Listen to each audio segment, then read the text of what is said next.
Assalamualaikum warahmatullahi wabarakatuh. Nama saya Heni Tri Rahayu, mahasiswa PPG Angkatan 2 Universitas Pancasakti Tegal. Hari ini praktek pembelajaran UKIN pada tanggal 23 November 2020 dengan materi kebijakan moneter. Assalamualaikum warahmatullahi wabarakatuh. Waalaikumsalam.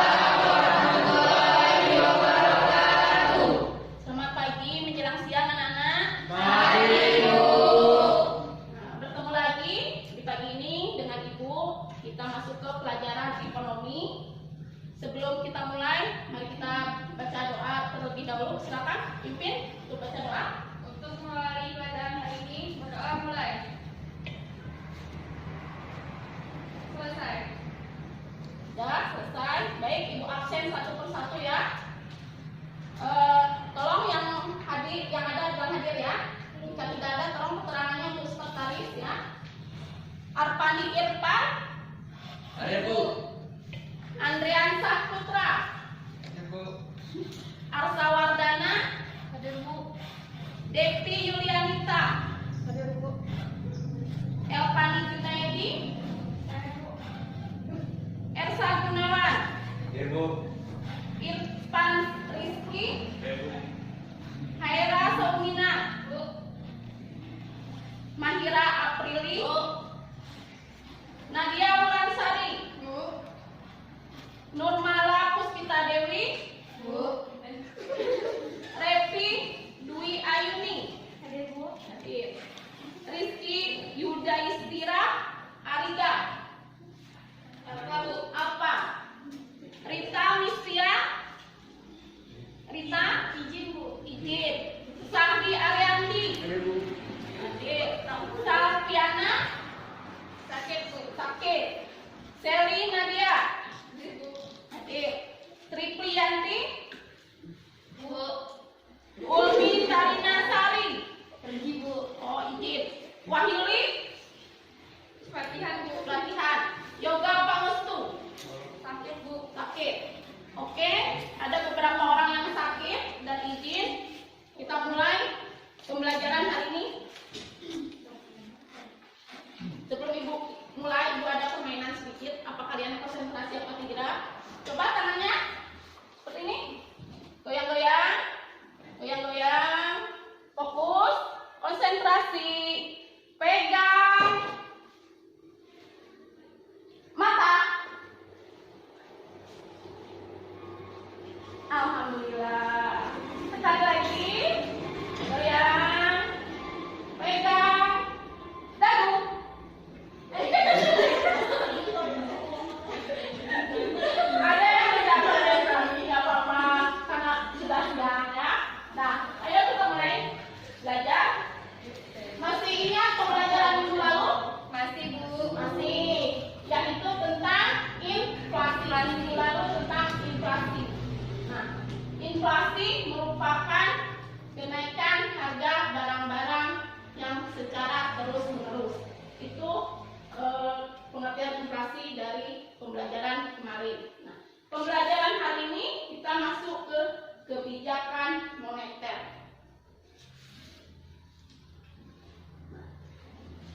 Untuk KD hari ini kompetensi dasar yang akan ibu terangkan mendeskripsikan kebijakan pemerintah di bidang moneter. Indikator mendeskripsikan kebijakan moneter. Kedua, mendeskripsikan tujuan kebijakan moneter. Ketiga, mengidentifikasi bentuk-bentuk kebijakan moneter. Itu indikator untuk hari ini.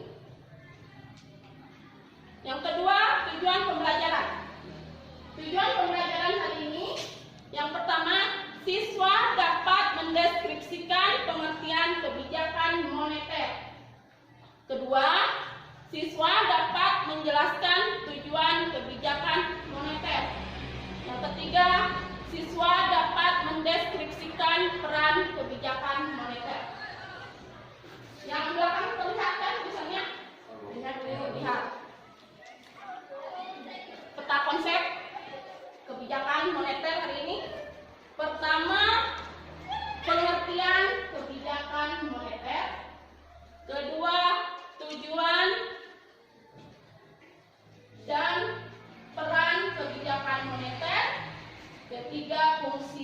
kebijakan moneter. Yang terakhir ada instrumen atau bentuk kebijakan moneter. Jangan tengok kembali ya. Nah, ada inflasi, di mana inflasi itu harga naik yang terus-menerus, di mana harga-harga barang seperti sembako, minyak ataupun segalanya yang berbentuk barang yang diperjualbelikan harganya semakin terus-menerus, itu dinamakan inflasi. Nah, caranya bagaimana ya agar tidak naik terus harga-harga tadi? Ya, bagaimana?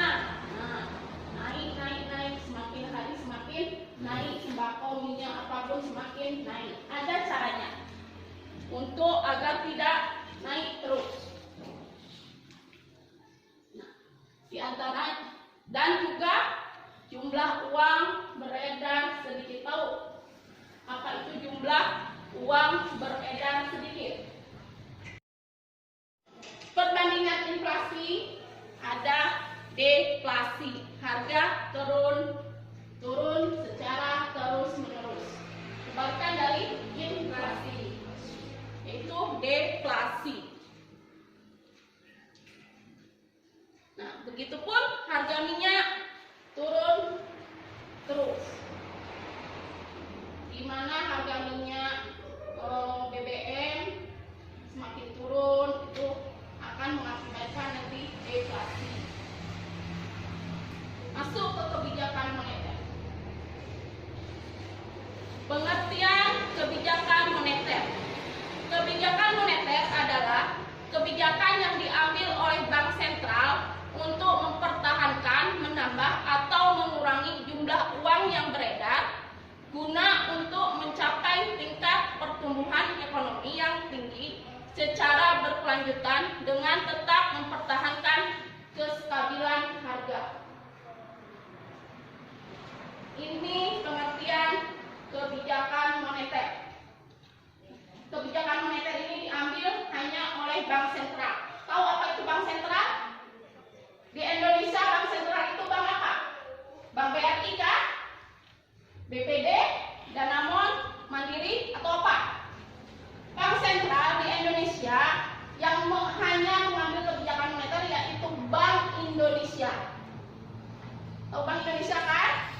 Nah, itulah satu-satunya bank yang akan menjadi tolak ukur di perekonomian Indonesia.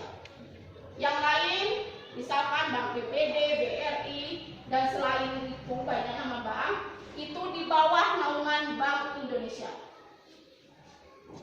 Itu. Nah, jadi kebijakan moneter merupakan kebijakan yang diambil oleh bank sentral, yaitu Bank Indonesia, untuk mempertahankan, menambah atau mengurangi jumlah uang yang beredar.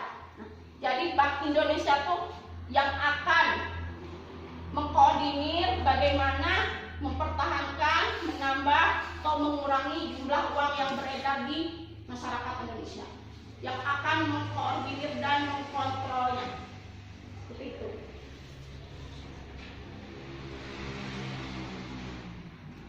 Tujuan kebijakan moneter. Kenapa kebijakan moneter dilakukan oleh Bank Indonesia? Pasti akan ada tujuannya. Yang pertama, menjaga stabilitas ekonomi. Nah, menjaga stabilitas ekonomi berarti menjaga stabilitas ekonomi yang ada di Indonesia, seperti itu. Yang kedua, menjaga stabilitas harga.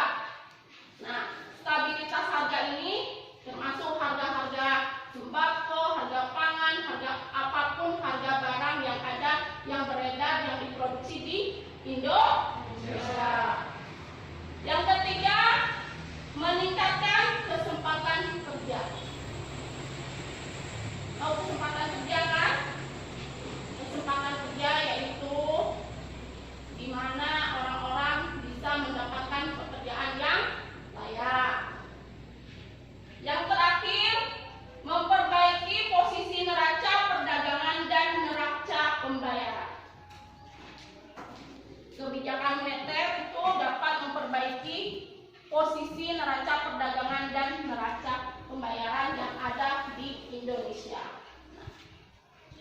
Selanjutnya kita masuk ke tujuan yang pertama, yaitu menjaga stabilitas ekonomi. Coba bacakan apa maksud dari menjaga stabilitas ekonomi.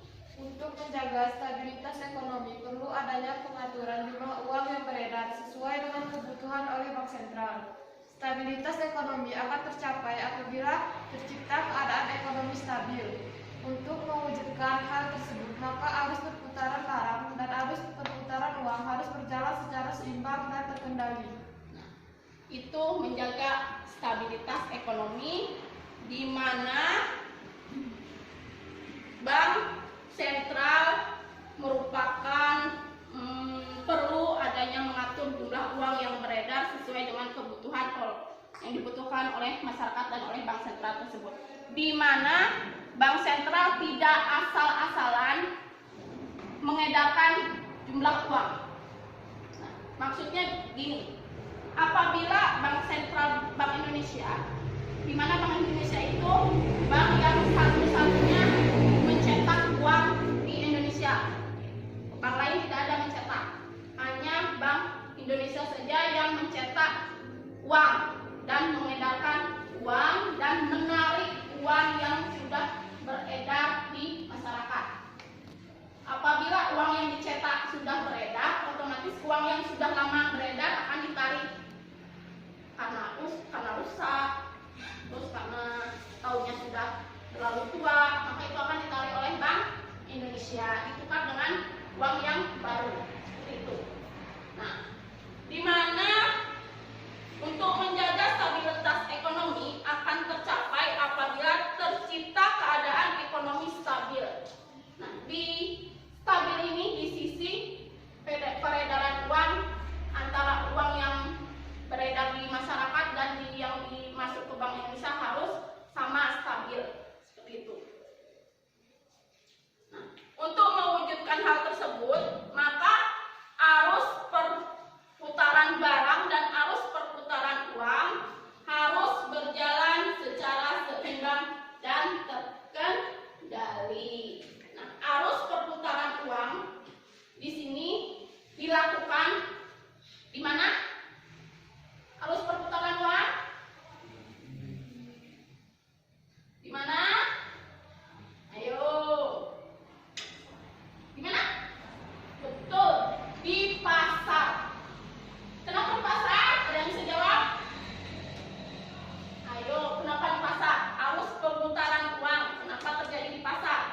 Karena terjadinya proses jual beli. Pandai, tepuk tangan. Arus perputaran uang terjadi di pasar karena di pasar adanya transaksi jual beli, di mana pasar kan ada penjual ada pembeli, di mana yang menjual barang akan dibeli oleh konsumen. Jadi di situ perputaran uang. Selanjutnya, menjaga stabilitas harga. Bisa ada yang bacakan? Menjaga stabilitas harga. Terlihat yang belakang, warnanya agak merah ya, agak terang. Nah, menjaga stabilitas harga, jumlah uang yang beredar di masyarakat sangat mempengaruhi tingkat harga-harga yang berlaku. Dengan adanya pengaturan jumlah uang yang beredar oleh Bank Sentral, maka tingkat harga dari waktu ke waktu relatif akan terkendali. Jika keadaan harga stabil, masyarakat akan percaya bahwa membeli barang sekarang akan sama dengan membeli barang pada masa yang akan datang. Hal ini akan memaksa masyarakat untuk tidak menimbun barang karena stabilitas harga barang terjaga. Jadi begini anak-anak, menjaga stabilitas harga di mana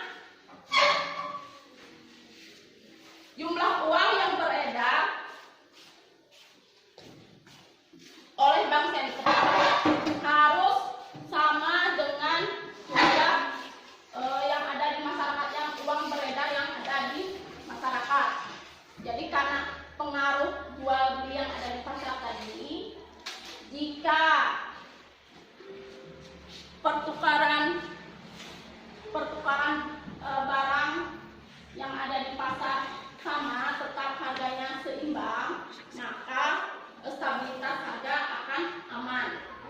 Tidak akan terjadi inflasi.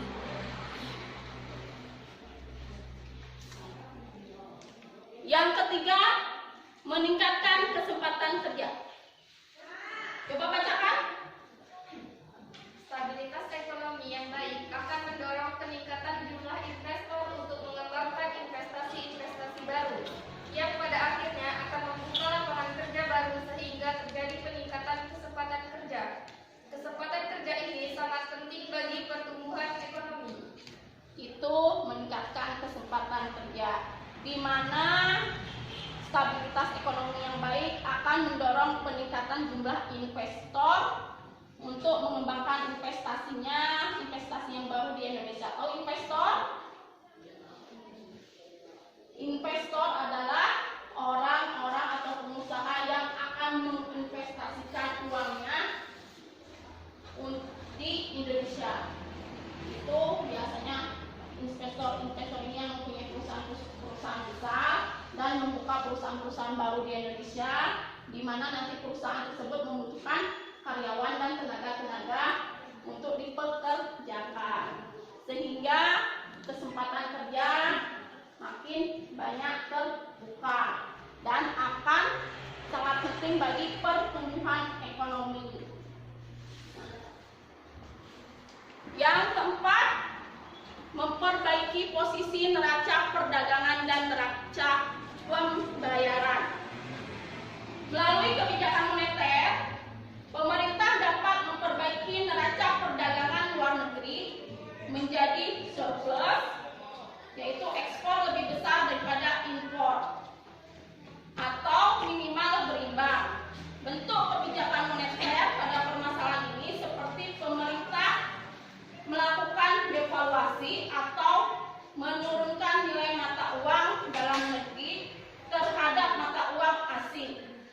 Dengan adanya devaluasi, diharapkan nilai ekspor kita meningkat dan berpengaruh pada neraca pembayaran dan neraca perdagangan ke arah yang lebih baik. Nah, jadi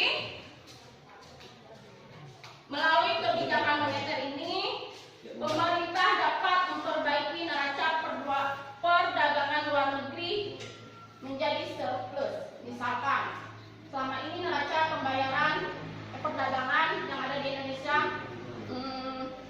turun, minus, di mana harga ekspor lebih kecil daripada impor, misalkan. Tapi karena kebijakan yang ada di moneter ini, kebijakan moneter ini dari bank sentral, maka akan diperbaiki dari minus yang minus tadi menjadi surplus, di mana ekspor akan lebih besar daripada impor. Itu.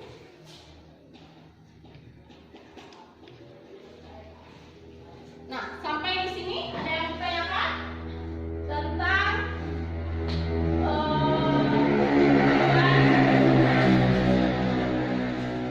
tujuan kebijakan moneter? Bu, ya? Bu, apakah ada hubungannya kebijakan moneter dengan inflasi?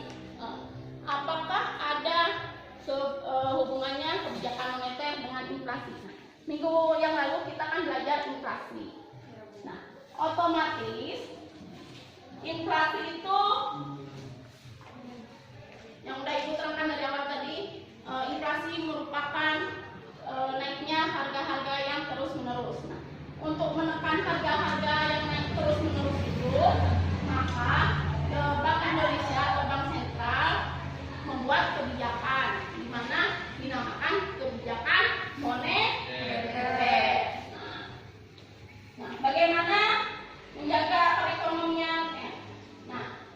Perekonomian itu supaya tetap stabil dan tidak naik terus harga-harga.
tingkat bunga, inflasi, dan kredit.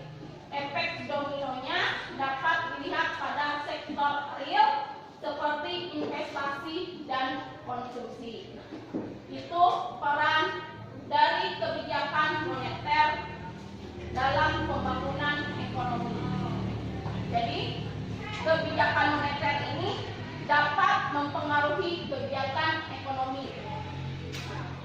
Di sini peran kebijakan moneter, perannya yang berdampak pada kegiatan ekonomi.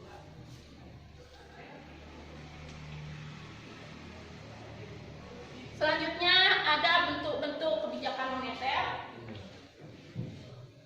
Nah, bentuk kebijakan moneter ada 4. Udah Ibu tugaskan kemarin di Google Classroom untuk tugas kelompok kalian.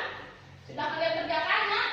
Sudah. Nah, nanti kita presentasikan satu-satu untuk tugas kalian tadi tentang bentuk kebijakan moneter yang Ibu tanyakan kemarin.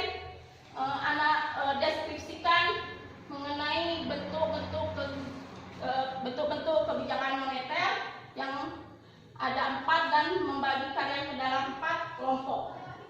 Jadi nanti tolong dipresentasikan sesuai dengan judul yang Ibu tugaskan secara kelompok di Google Classroom. Baik, kita bisa mulai presentasi? Bisa. Silakan dari kelompok berapa yang sudah siap? Kelompok berapa? Kelompok 1. Silakan kelompok 1. Maju 2 orang buat kawannya. Ya, silakan presentasikan untuk kelompok 1 tentang politik apa? Diskonto. Silakan, politik diskonto. Assalamualaikum warahmatullahi wabarakatuh. Waalaikumsalam warahmatullahi wabarakatuh. Kami dari kelompok 1 mau mempresentasikan hasil kerja kami. Kebijakan politik diskonto. Diskonto adalah suatu kebijakan di mana terjadi pengurangan dan penambahan jumlah uang yang beredar di masyarakat dengan cara mengubah diskonto yang dimiliki oleh bank umum.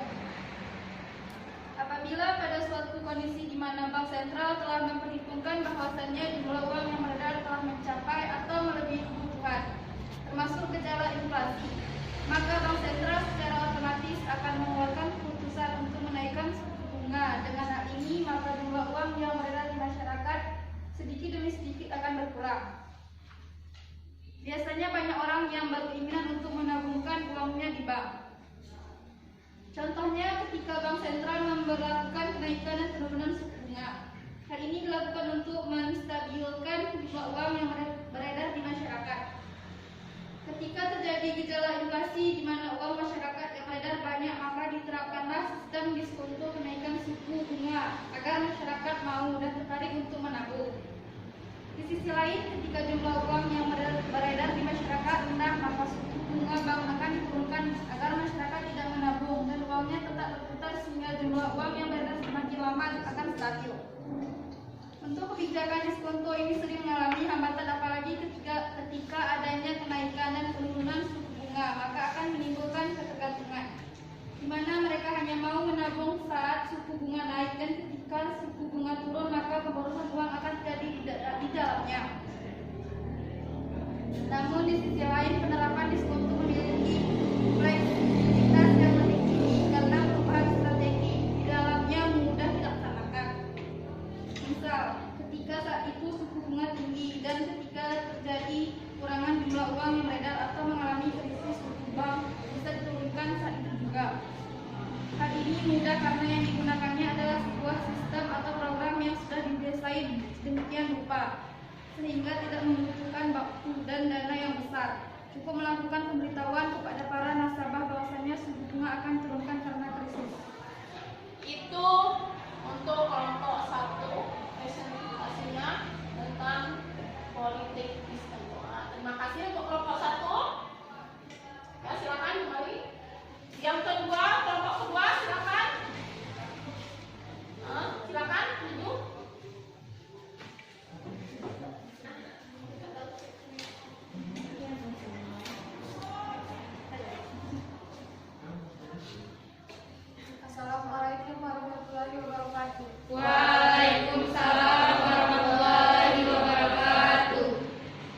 Kami dari kelompok 2 akan membacakan hasil presentasi dari kelompok kami.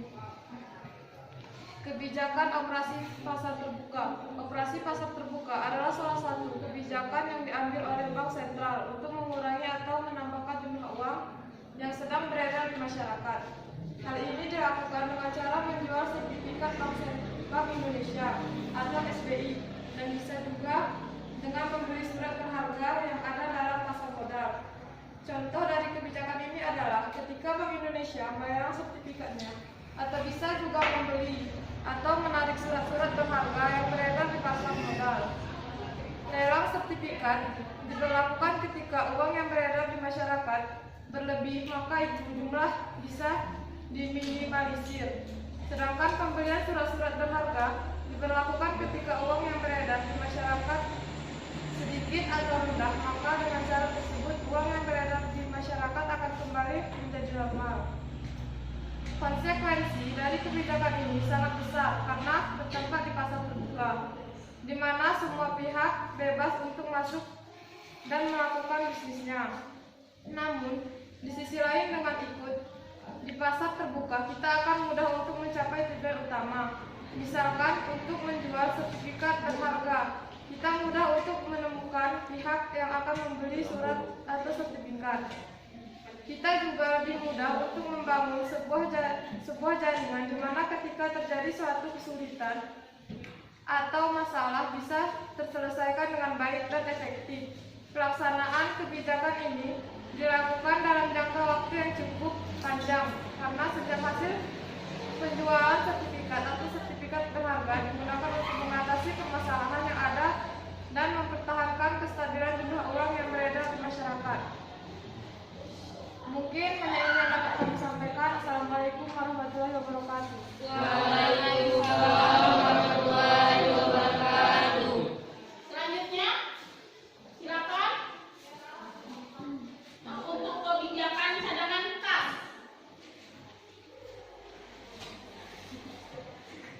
Silakan. Mana? Kawankan saya.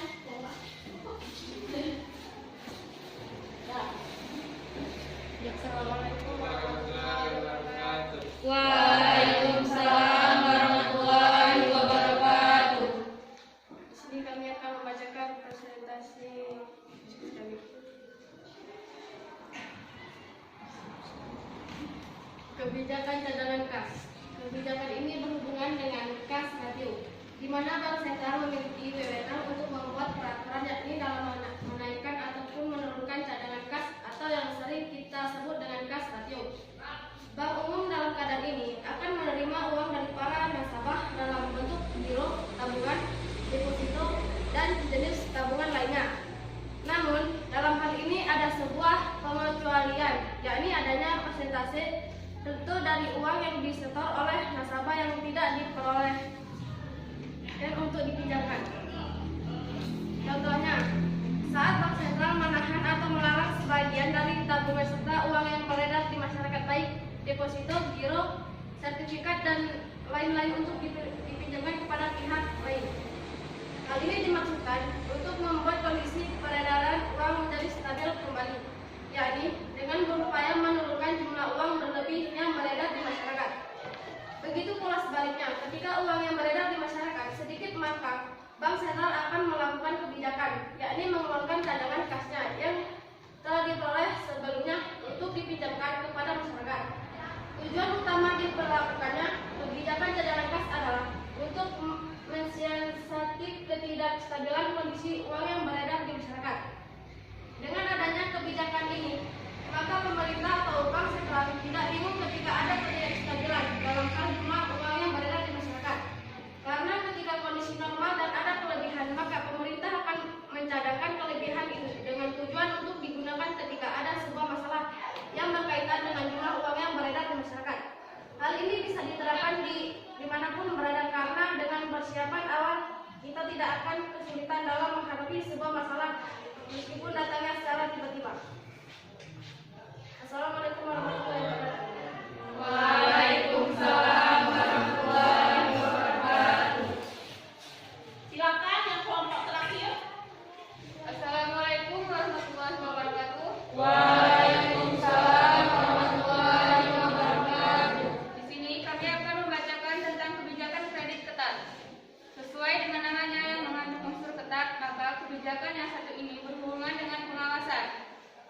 mampu membaca situasi dengan baik dan mencari sebuah pemecahan masalah ketika kita hidup bersama. Kredit ini diberikan bank umum dengan beberapa syarat, yakni karakter, kapasitas, jaminan, kapital, dan kondisi perekonomian. Langkah ini sangat tepat diambil ketika terjadi inflasi di daerah tersebut. Contohnya, ketika peredaran uang di masyarakat tidak merata dan sering terjadi fluktuatif, maka bank sentral akan menerapkan sistem pajak kredit ketat agar tidak ada satupun pihak yang menyeleweng uang yang ada. Hal ini sangat efektif ketika terjadi sebuah kekacauan di suatu negara, karena apapun alasannya, semua pihak harus mentaati, dan jika ada sebuah pelanggaran atau penyelewengan, akan mendapatkan sebuah sanksi dan hukuman sesuai dengan aturan yang ada. Komplektifan kebijakan ini tidak perlu diragukan lagi, karena sistem ini akan mempersempit peluang pihak-pihak yang tidak bertanggung jawab dalam membuat atau menciptakan suatu permasalahan. Sekian, Assalamualaikum warahmatullahi wabarakatuh. Waalaikumsalam warahmatullahi wabarakatuh. Nah, tadi itu tugas diskusi kalian yang sudah dipresentasikan mengenai instrumen dari kebijakan moneter yang terdiri dari 4 komponen kebijakan moneter. Yang pertama yaitu kebijakan diskonto, suatu kebijakan yang dilakukan oleh bank sentral dengan menambah atau mengurangi jumlah uang dengan cara menaikkan atau menurunkan tingkat suku bunga. Itu yang dinamakan kebijakan diskonto. Yang kedua, kebijakan pasar terbuka. Nah, kebijakan pasar terbuka ini merupakan suatu kebijakan politik yang dilakukan oleh bank sentral, yaitu Bank Indonesia, dengan menambah atau mengurangi jumlah uang yang beredar dengan cara menjual atau membeli surat-surat berharga. Nah, kalau tadi diskonto tadi dengan cara menaikkan tingkat suku bunga. Kalau kebijakan pasar terbuka ini dengan menjual atau membeli surat-surat berharga. Yang ketiga, kebijakan cadangan kas, yaitu kebijakan bank sentral untuk menambah atau mengurangi jumlah uang yang beredar dengan cara menaikkan atau menurunkan cadangan minimum yang harus dipenuhi oleh bank umum. Tahu bank umum kan? Bank umum itu bank selain Bank Indonesia. Itu bank umum, yaitu BRI, BNI, BPD, Mandiri, bank apa lagi? Pokoknya semua selain Bank Indonesia. Yang terakhir ada kebijakan kredit ketat atau selektif. Kredit selektif ini dilakukan dengan cara menentukan syarat-syarat kredit yang biasanya dikenal dengan 5C.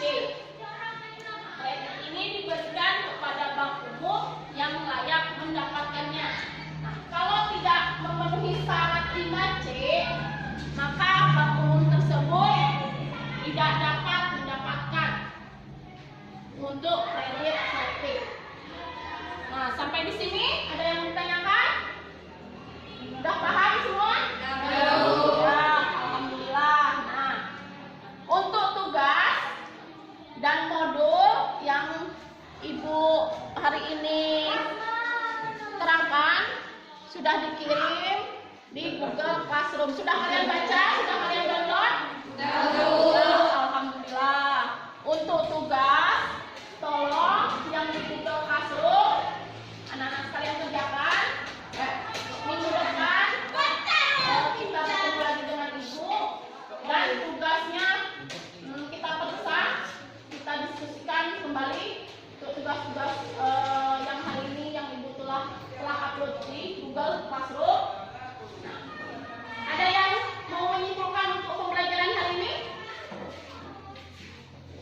Ya? Ada yang mau menyimpulkan?